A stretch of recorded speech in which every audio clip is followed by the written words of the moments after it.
A decision made on July the 12th, 2012, during the 45th Ordinary Session of the IGAD Council of Ministers, established the specialized organization known as the IGAD Center for Pastoral Areas and Livestock Development, ICPALD.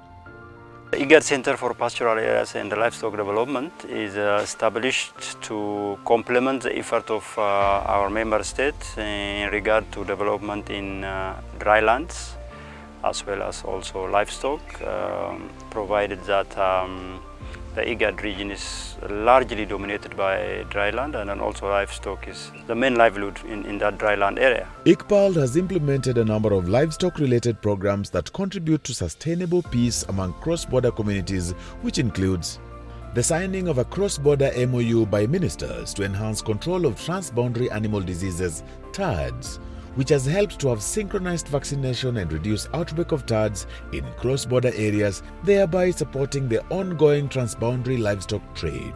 ICAD has facilitated the signing of 6 bilateral MOUs and 1 multilateral MOU between these countries, and the signing of these MOUs at ministerial level. Enhancing trade in livestock between member states and international markets such as those in the Middle East and North Africa, MENA, and Asia.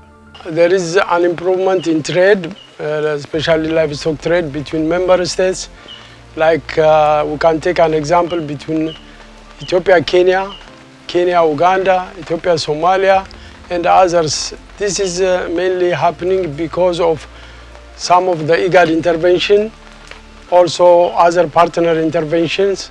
Supporting pastoralists in their commercial fodder production, improving their standard of living, and reducing their vulnerability. Number one is capacity building on SPS measures to help countries meet compliance of the importing countries. The second is import requirement has been compiled by IGAD and shared to countries to adjust their operation from the producers to the processors. The third, we have IGAD has supported the private sector exporters to go to Gulf food fair and market and promote their products. Facilitating and supporting the development, signing and operationalization of the Transhumance Protocol that has been adopted in most cross-border areas in the region. The pastoral communities have benefited from the protocol on transhumance in the region, in the sense that the protocol comes on board, number one, to allow free, safe and orderly movement of pastoral communities across the borders to access resources.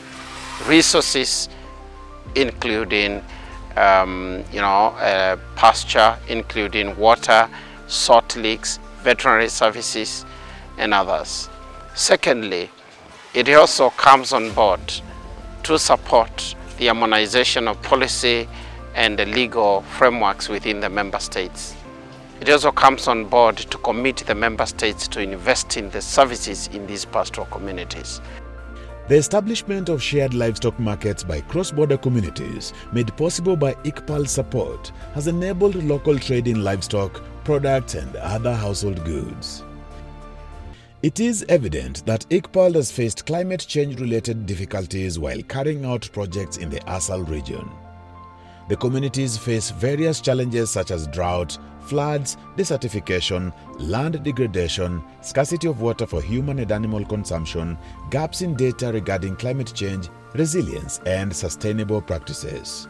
The major livestock production system, especially in dryland, is pastoralist, which is transhumance pastoralist. People are moving from place to place on a seasonal basis to look for pasture and water, because pasture and water will not be available in one place the whole year. In that mobility, what happened is the issue of climate change. Sometimes the expected grazing land will not have grazing land because of lack of rain. The expected water will not be available. Imagine people traveling for 2-3 days and not seeing those, and the animals will be very much affected, and it leads to death. So that's one of the critical issue. This requires a huge resource to make people prepared for the impact of climate change. Feed has been a big problem because of the increased frequency of drought, and the worst thing is that after drought, the rains come and they come with floods. They even clear the rest of the animals. And also when you look at the issue of feed, because of a poor application of the technologies, feed scarcity has been a very big problem. Because if technologies were being applied very well, people can do harvest even standing hay in rangelands and be able to utilize. The vision is to be the premier center of excellence for promoting drylands and livestock development policies in the IGAD member states. And the mission is to support the development of livestock and supplementary livelihoods in arid and semi-arid areas of IGAD member states in a way that is equitable, sustainable, and responsive to gender, conflict, and the environment. ICPALD has 3 departmental trusts. The main departments are Drylands Agriculture and Climate Change Adaptation, Livestock Development, Socio-economics, Policy and Marketing.